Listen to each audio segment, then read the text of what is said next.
Morning all of you and welcome back to engineering point. तो हमने estimate posting का जो यूनिट नंबर फर्स्ट है उसको कंप्लीट कर लिया। आज हम एक छोटा सा चैप्टर ले रहे हैं, वो अगेन आपका थ्योरी पोर्शन है जिसको अपने आराम से ऑनलाइन मोड में पढ़ सकते हैं। तो उसको मैंने स्टार्ट किया है, लगभग मान के चलो कि भाई हाँ 4 से 5 लेक्चर के अंदर ये चैप्टर भी हमारा कंप्लीट हो जाएगा। और अगेन आप 6 + 6 12-15 नंबर आप कवर कर लोगे 2 चैप्टर पढ़ के, ठीक है।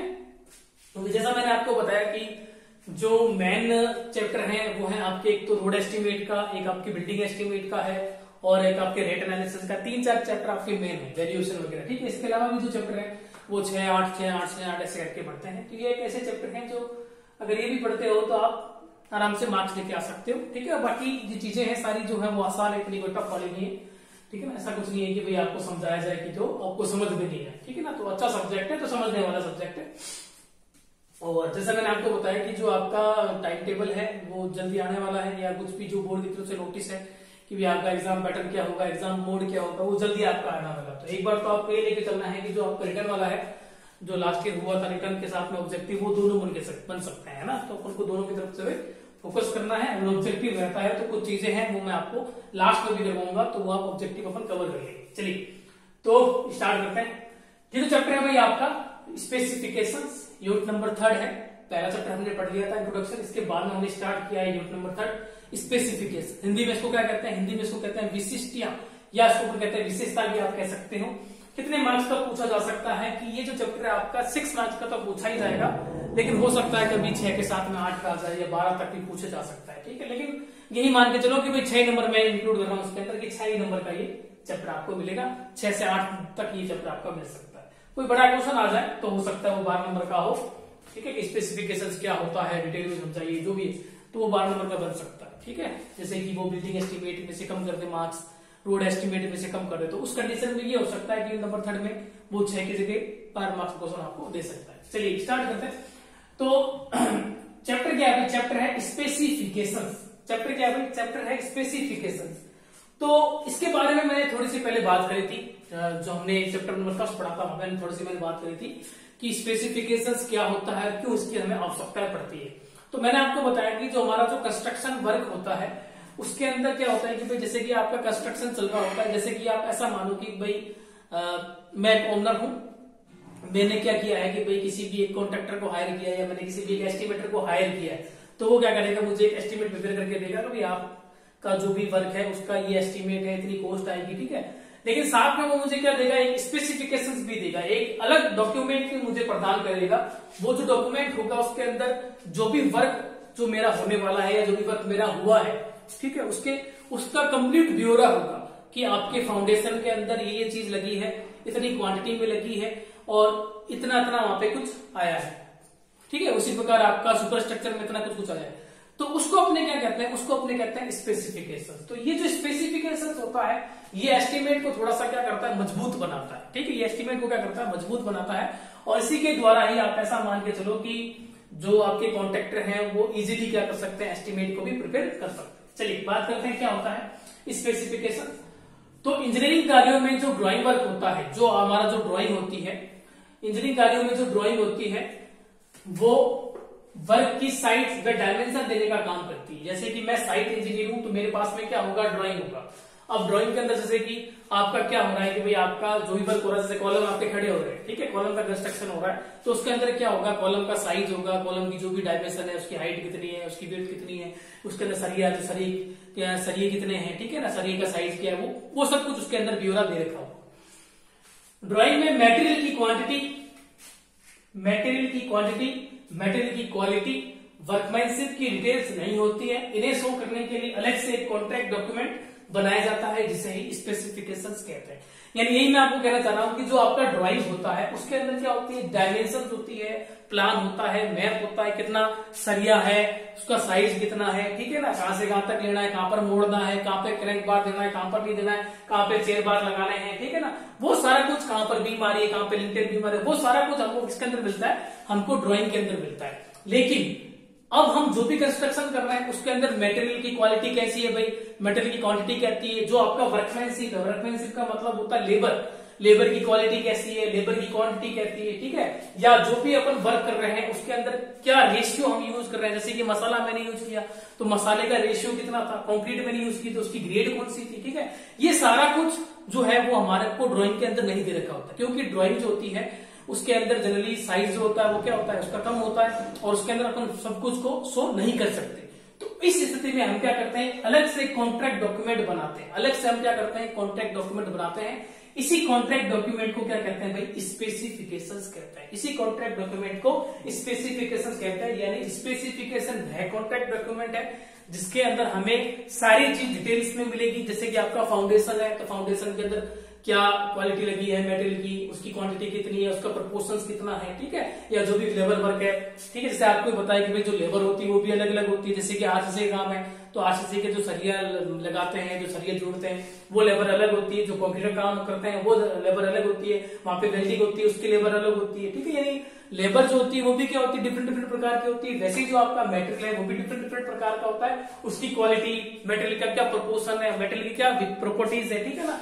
तो ये सारा कुछ एक ऐसे डॉक्यूमेंट में शो किया जाता है जिसे अपने क्या कहते हैं भाई, कॉन्ट्रैक्ट डॉक्यूमेंट कहते हैं, और इसी कॉन्ट्रैक्ट डॉक्यूमेंट को अपने स्पेसिफिकेशंस कहते हैं। और वर्क की जो कॉस्ट होती है, कोई भी कार्य है उसकी जो कॉस्ट होती है वो स्पेसिफिकेशन पर निर्भर करती है, ठीक है। स्पेसिफिकेशन से किसी भी कार्य की क्लास, आपका जो भी वर्क हो रहा है उसकी क्लास कैसी है, उसका नेचर कैसा है, उसके अंदर मेटेरियल की क्या क्वालिटी लगेगी, क्या लेबर की क्वालिटी लगेगी, उनकी क्वांटिटी कितनी लगेगी, इन सब को क्या किया जाता है भाई, शो किया जाता है, रिप्रेजेंट किया जाता है, ठीक है। तो ये होता है भाई हमारा स्पेसिफिकेशन। तो उम्मीद करूंगा कि भाई यहाँ पे जो मैंने समझा है वो आपको समझ में आया होगा कि स्पेसिफिकेशन क्या होता है, ठीक है। बाकी जो आपको पीडीएफ मिलेगी इसको भी आप रेफर कर लेना, ये जो मैंने यहाँ पे बोर्ड पे लिखा है और जो पीडीएफ है उसको भी आप रेफर कर लेना, ठीक है ना। तो स्पेसिफिकेशन आपको समझ में आ गया होगा कि भाई क्या चीज होती है, ठीक है ना। और ये बहुत ही हेल्पफुल है, हमारे जो एस्टीमेट होता है उसको ये क्या करता है, मजबूत बनाता है और हमको बताता है कि भाई आपका जो वर्क हुआ है उसके अंदर ये चीजें लगी हैं, ठीक है ना। इन फ्यूचर के अंदर जैसे कि हम अपने वर्क को भी देखें या कुछ चेंजेस करना चाहें तो स्पेसिफिकेशन से हम डिसाइड कर सकते हैं कि क्या चीजें हमको करनी, ठीक है। या हम ये भी डिसाइड कर सकते हैं स्पेसिफिकेशन के द्वारा कि भाई हमारा फाउंडेशन के अंदर कितना खर्चा लगा, हमारा सुपर स्ट्रक्चर के अंदर कितना खर्चा लगा, वो सारा कुछ हम स्पेसिफिकेशन से डिसाइड कर लेते हैं, क्योंकि स्पेसिफिकेशन को क्या किया जाता है, अलग अलग आइटम के लिए अलग अलग डिफाइन किया जाता है। चलिए, तो स्पेसिफिकेशंस की डेफिनेशन अपन ने पढ़ ली। अब आगे बढ़ते हैं, आगे है आपका next topic, purpose and aim of specification. Specification से होता है इसका क्या पर्पस होता है या क्या इसका एम होता है, क्या उद्देश्य होता है इसे बनाने का, स्पेसिफिकेशन की क्यों हमें आवश्यकता पड़ती है। क्वेश्चन आपको मिल सकता है पर्पस ऑफ स्पेसिफिकेशन, या मिल सकता है रिक्वायरमेंट ऑफ स्पेसिफिकेशन, या फिर हम क्वेश्चन मिल सकता है एम ऑफ स्पेसिफिकेशन, ठीक है। तो जनरली जैसे कि अगर आपने डेफिनेशन समझ ली है इसकी तो आप खुद बता सकते हो कि स्पेसिफिकेशन की आवश्यकता हमें क्यों पड़ती है। भाई पहला पॉइंट क्या लिखा है, मैंने पहला पॉइंट लिखा है कि इसके द्वारा हम ये बता सकते हैं कि भाई मेटेरियल की क्वांटिटी कितनी लगेगी, मेटेरियल की क्वालिटी कितनी होगी, मेटेरियल का प्रोपोर्शंस कितना होगा, मेटेरियल की प्रॉपर्टीज कौन सी होगी, उसमें जो मैंने यूज किया है मोटार उसका रेशियो कितना होगा। यानी ये कुछ सोल्व करने के लिए हमें किसकी आवश्यकता पड़ती है भाई, स्पेसिफिकेशन की आवश्यकता पड़ती है। ये हो गया हमारा पहला पॉइंट। दूसरा पॉइंट है कि भाई स्पेसिफिकेशन के द्वारा मैं वर्कमैनशिप को क्या कर सकता हूं, शो कर सकता हूं। वर्कमैनशिप का मतलब लेबर होता है भाई, हाँ इस वर्क के लिए जैसे कि आरसीसी वर्क है तो यहाँ पर लेबर कौन सी लगी है, लेबर की क्वालिटी कितनी है, लेबर की क्वांटिटी कितनी है, जो आपका कंक्रीट वर्क है वहां पर लेबर की क्वालिटी कितनी है, वो सारा कुछ मैं शो कर सकता हूँ स्पेसिफिकेशंस के द्वारा। और मैं ये भी बता सकता हूँ कि हमारा जो वर्क है उसका मेथड कौन सा है, यानी जो मैंने काम किया है उसमें मैंने कौन सी विधि यूज में ली है, ठीक है। जैसे कि आपको पता है शटरिंग होती है, तो शटरिंग भी कई प्रकार की होती है, ठीक है। वुड शटरिंग होती है, आपके आयरन शटरिंग होती है, अदर शटरिंग होती है। ये जो भी वर्क है उसमें कौन सा मेथड मैंने यूज किया वो सब कुछ हम क्या कर सकते हैं, स्पेसिफिकेशन से डिसाइड कर सकते हैं। आगे बात करते हैं tools, plants and equipment required. यदि हमारे पास में स्पेसिफिकेशंस है तो हम ये बता सकते हैं कि हमारा जो काम जो होने वाला है उसके अंदर कितना औजार लगेंगे, ठीक है, कितने उसके अंदर उपकरण लगेंगे, वो सारा कुछ डिसाइड हम कर सकते हैं किसके द्वारा भाई, स्पेसिफिकेशंस के द्वारा। नेक्स्ट पॉइंट है कि स्पेसिफिकेशन के द्वारा मैं मेटेरियल की स्ट्रेंथ के बारे में जांच कर सकता हूं और उसको मैं वेरीफाई भी कर सकता हूं कि क्या ये मेटेरियल जो है वो हमारे यूज में लेना है या नहीं है। आगे बात करते हैं कि भाई स्पेसिफिकेशन के द्वारा हम क्या करते हैं, एस्टीमेट प्रिपेयर कर सकते हैं, यानी एस्टीमेट प्रिपेयर करने में भी स्पेसिफिकेशन हमको क्या करता है, हेल्प करता है। नेक्स्ट है कार्य को स्टार्ट करने से पहले ही जो भी उसके अंदर आवश्यक लेबर है, उपकरण है, मेटेरियल है, उन सबको प्राप्त करना यानी लेकर आना, सक्षम बनाने के लिए हम किसकी आवश्यकता पड़ती है? हमें स्पेसिफिकेशंस की आवश्यकता पड़ती है। तो उम्मीद है करूंगा कि मैं आपको कि ये जो दोनों टॉपिक है, स्पेसिफिकेशंस क्या होता है और क्या इसका पर्पज होता है, ये आपको समझ में आया होगा। अगर आप लेना चाहते हो स्क्रीनशॉट तो स्क्रीनशॉट ले लो, फिर अपन आगे बढ़ते हैं। छोटा सा लेक्चर है आज, ये 20-25 मिनट का ही है, ठीक है।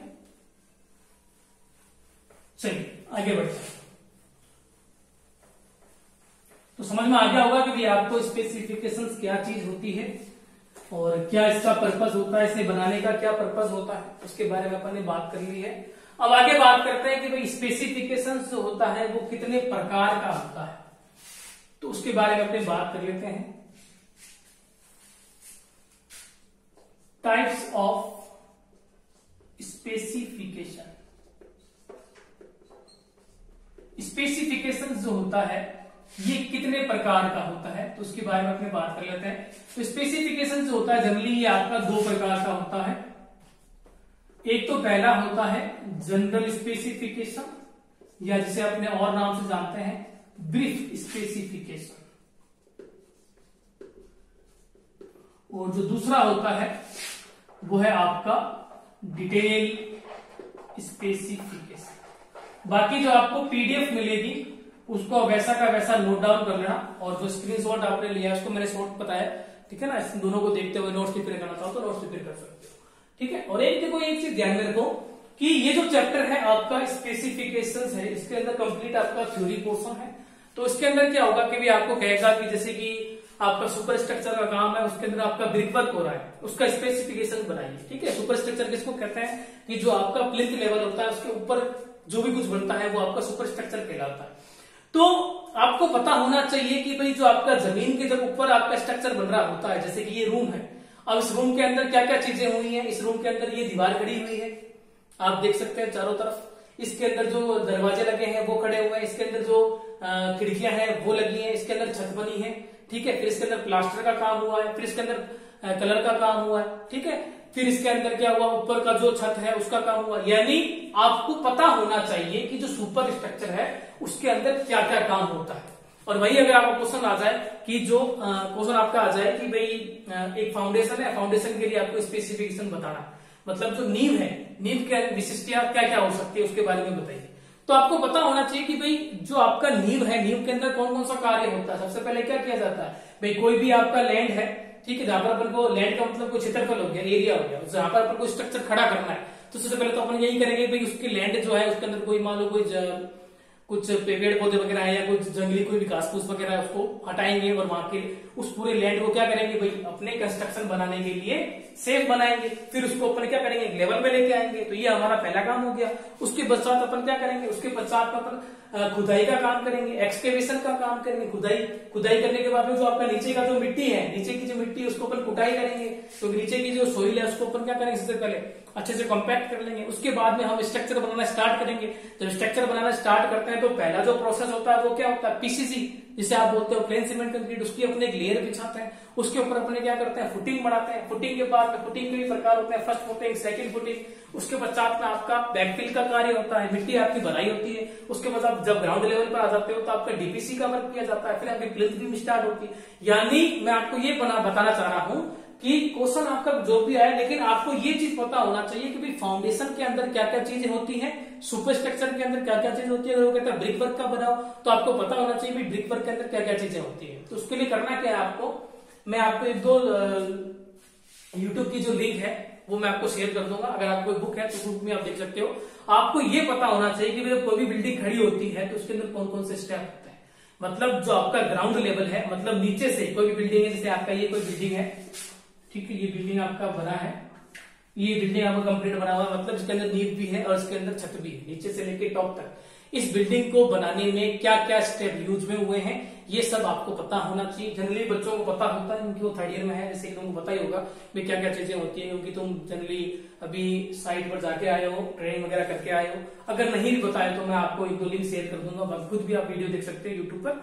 उसको देख के आप ये पता कर सकते हो कि फाउंडेशन के अंदर ये चीजें होती हैं, सुपर स्ट्रक्चर के अंदर ये चीजें होती हैं, ठीक है ना। तो वो मैं आपको लिंक शेयर कर दूंगा, उसको तुम देख लेना, ठीक है। वह पूछेगा तो आपको यहाँ तो नहीं पूछेगा, लेकिन किसी इंटरव्यू में आपसे पूछ ले, किसी इंटरव्यू में आप जैसे जाते हो आपसे पूछ ले, अच्छा आप बताइए कि जैसे कि आपको बिल्डिंग खड़ी करनी है तो उसमें क्या क्या स्टेप आप फॉलो करोगे, तो उसमें आप पहला स्टेप क्या बोलोगे, सबसे पहले हमारा जो भी भूमि है उसको अपने क्या करेंगे, साफ सुथरा बनाएंगे, ठीक है। फिर उसके ऊपर अपने मार्किंग करेंगे, हाँ भाई उसको अपने ग्राउंड के ऊपर प्लॉट करेंगे, उसके पश्चात हम क्या करेंगे, उसको खुदाई करेंगे, यानी ये सारी चीजें आपको पता होनी चाहिए। तो ये स्टेप है वो मैं आपको शेयर करूंगा। चलिए अपने आगे बात कर लेते हैं इसकी। ये तो लेक्चर जो है वो आप थोड़ा लंबा चला जाएगा, फिर तुम्हें नींद आ जाएगी, ज्यादा लंबा लेक्चर बनाने का भी कोई फायदा नहीं है। थ्योरी का लेक्चर है, थ्योरी में क्या होता है कि 20, 25, 30 मिनट का लेक्चर सफिशिएंट होता है। चलिए तो आगे बात करते हैं। तो नेक्स्ट टॉपिक है हमारा कि स्पेसिफिकेशन जो होता है वो कितने प्रकार का होता है। तो स्पेसिफिकेशन जो होता है वो 2 प्रकार का होता है। पहला जो प्रकार है वो है जनरल स्पेसिफिकेशन, या जिसको अपने बोलते हैं ब्रीफ स्पेसिफिकेशन, साधारण विशिष्टियां जिसे अपने कहते हैं। तो नाम से ही पता चल रहा है कि साधारण विशिष्टियां क्या होगी। और दूसरा है आपका डिटेल स्पेसिफिकेशन, ठीक है, संक्षिप्त विशिष्टियां जिसे अपने कह सकते हैं, ठीक है। तो बात करते हैं अपने जनरल स्पेसिफिकेशंस में या ब्रीफ स्पेसिफिकेशंस की बात करते हैं। तो देखो आपको अभी मैं शॉर्ट में बता देता हूं दोनों के अंदर क्या डिफरेंस है। भाई नाम से पता चल रहा है ये जनरल स्पेसिफिकेशन है और ये आपका डिटेल स्पेसिफिकेशन है। यानी अगर आपको कोई साधारण ब्यौरा लेके, जैसे कि साइट है उस पर क्या क्या चीजें हुई, जैसे कि कितनी मटेरियल क्वालिटी लगी, क्या लगा, ठीक है, और क्या लेबर की क्वालिटी लगी, क्या उसकी क्वांटिटी लगी, ठीक है, उसको साधारण उसका यूज लेके अगर आपको स्पेसिफिकेशन बनाना है जब तो वो तो हो गया भाई आपका साधारण स्पेसिफिकेशन। या फिर आपको उसको डिटेल में शो करना है। डिटेल में शो करना का मतलब आपने जो भी मटेरियल लिया उसका नेम क्या है, उसकी क्वालिटी कैसी है, उसकी प्रॉपर्टीज कैसी है, उसमें क्या प्रोपोर्शन आपने यूज किया, यानी सारी चीजें आप डिटेल में शो कर रहे हो, तो वो हो गया भाई आपका डिटेल स्पेसिफिकेशन, ठीक है। तो साधारण स्पेसिफिकेशन में आप ये लिख सकते हो पहला पॉइंट के अंदर कि जब भी ये साधारण स्पेसिफिकेशन लिया जाता है तो इसके अंदर जो डिस्क्रिप्शन दिया जाता है वो साधारण लिया जाता है, यानी साधारण ब्यौरा लेकर इसे प्रिपेयर किया जाता है। यानी जो भी डिटेल्स हैं, कितनी मटेरियल लगेगी, क्या लेबर लगेगी, उसका साधारण ब्रीफ डिस्क्रिप्शन लेकर इस स्पेसिफिकेशन को तैयार किया जाता है, ठीक है। या अपन यूं कह सकते हैं कि अगर हमें एस्टिमेट ही प्रिपेयर करना है, फटाफट से एस्टिमेट प्रिपेयर करना है, तो उस कंडीशन में हम कौन सा स्पेसिफिकेशन यूज करेंगे, तो जनरल स्पेसिफिकेशन, ठीक है ना। तो एस्टिमेट बनाने में तो ये जो स्पेसिफिकेशन होता है एस्टिमेट बनाने के लिए क्या किया जाता है, यूज में लिया जाता है, ये आप लिख सकते हो। और जैसे मैंने आपको बताया कि भाई जो हमारे पास में क्या होता है, जैसे कि मैं क्या हूं कि बिल्डर हूं, ठीक है, या मैं कोई ओनर हूं, तो मुझे कोई बिल्डिंग खड़ी करनी है, तो मेरे पास में कौन कौन से आवश्यक डॉक्यूमेंट चाहिए, तो उसमें एक आवश्यक डॉक्यूमेंट होता है कॉन्ट्रैक्ट डॉक्यूमेंट। तो जनरल स्पेसिफिकेशन क्या कॉन्ट्रैक्ट डॉक्यूमेंट का पार्ट होता है क्या, तो आप लिखोगे कि ये है स्पेसिफिकेशन, कॉन्ट्रैक्ट डॉक्यूमेंट जो है उसका पार्ट नहीं होता, पार्ट नहीं, ठीक है, ये आप लिख सकते हो। और आप लिख सकते हो कि, ठीक है,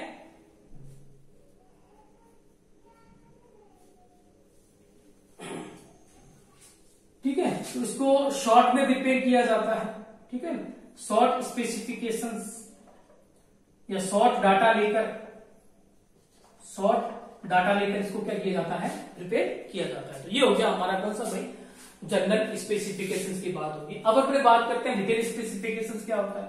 तो इसमें साधारण सी चीजें यही होगी, पहला पॉइंट तो यही हो गया कि भाई हमें कोई स्पेसिफिकेशन प्रिपेयर करना है और उसके अंदर हम जो भी चीजें जो यूज कर रहे हैं, जैसे कि मटेरियल है उसकी क्वालिटी कैसी है, उसकी क्वांटिटी कितनी लगेगी, क्या उसकी प्रॉपर्टीज है, उसकी स्ट्रेंथ कितनी है, उसके अंदर जो भी प्रोपोर्शन यूज किया जा रहा है, जैसे कि उसकी मात्रा कितनी है, ठीक है, यहाँ सारा कुछ इसमें क्या किया जाता है, संक्षिप्त के अंदर या डिटेल के अंदर क्या किया जाता है, शो किया जाता है। ये आप देख सकते हो, पहला पॉइंट आप देख सकते हो कि सब कुछ चीजें इसके अंदर डिटेल में शो की जाती है, ठीक है। और आप ये लिख सकते हो कि जैसे कि मैंने आपको बताया कि यह स्पेसिफिकेशन कॉन्ट्रैक्ट डॉक्यूमेंट का पार्ट नहीं होता, लेकिन यह जो स्पेसिफिकेशन होता है वो कॉन्ट्रैक्ट डॉक्यूमेंट का पार्ट होता है, ठीक है।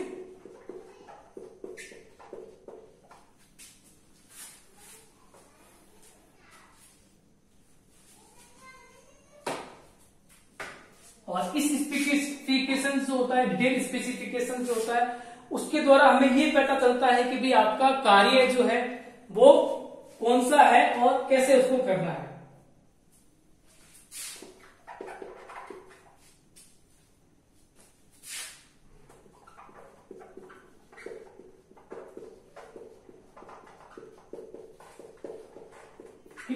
यानी मैं आपको ये कहना चाह रहा हूं कि जो आपका कंस्ट्रक्शन का वर्क है, जैसे कि आपका फाउंडेशन है, तो डिटेल स्पेसिफिकेशन हमें ये बताता है कि कार्य क्या है। कार्य क्या है भाई? फाउंडेशन। फाउंडेशन आपका कार्य है और कैसे होना है, मतलब उसको कैसे करना है। यानी आप ये कह सकते हो डिटेल के अंदर कोई स्पेसिफिकेशन आपको देना है तो उस स्थिति में अपन डिटेल स्पेसिफिकेशन का यूज करते हैं। बाकी आपको इसकी पीडीएफ मिल जाएगी, ठीक है।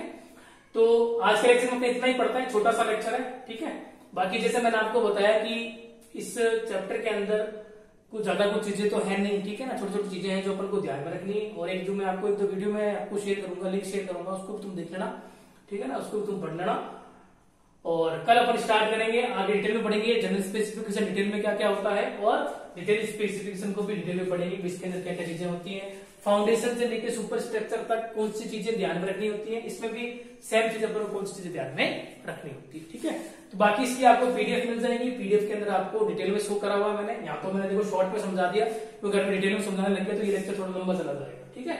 तो आज के लेक्चर में इतना ही पढ़ते हैं, बाकी साथ साथ में पढ़ते रहना, नोट्स प्रिपेयर करते रहना, और हो सकता है कि अपने 25 तक अवेलेबल हो जाए, ठीक है ना। इससे 21, 22, 23 तक अपना अवेलेबल हो सकता है करने में। तो इस चैप्टर के बाद में या इसके बाद जो चैप्टर स्टार्ट करेंगे उसके बाद में हम ऑफलाइन मोड के लिए अवेलेबल हो जाएंगे।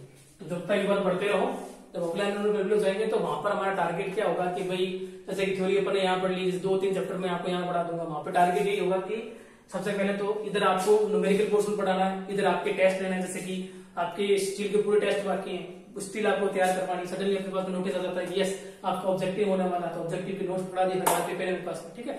नोट्स आपके हाथ में पकड़ा है, फटाफट से तुमको 2 दिन के अंदर ही पूरा सातों चैप्टर का पूरा ऑब्जेक्टिव समझा दूंगा। वैसे ही आपका थ्योरी ऑफ स्ट्रक्चर का भी 2 दिन के अंदर पूरा ऑब्जेक्टिव समझा दूंगा, इसका भी सेम ऐसे ही, ठीक है ना। तो सारा कुछ अपन ऑफलाइन मोड पे स्टार्ट कर लेंगे। यहाँ तो क्या है कि ऑनलाइन में क्या होता है कि पहले नोट्स बढ़ाओ, फिर उसको यहाँ पे लिखो, फिर उसको समझाओ, थोड़ा सा लंबा कार्य हो जाता है।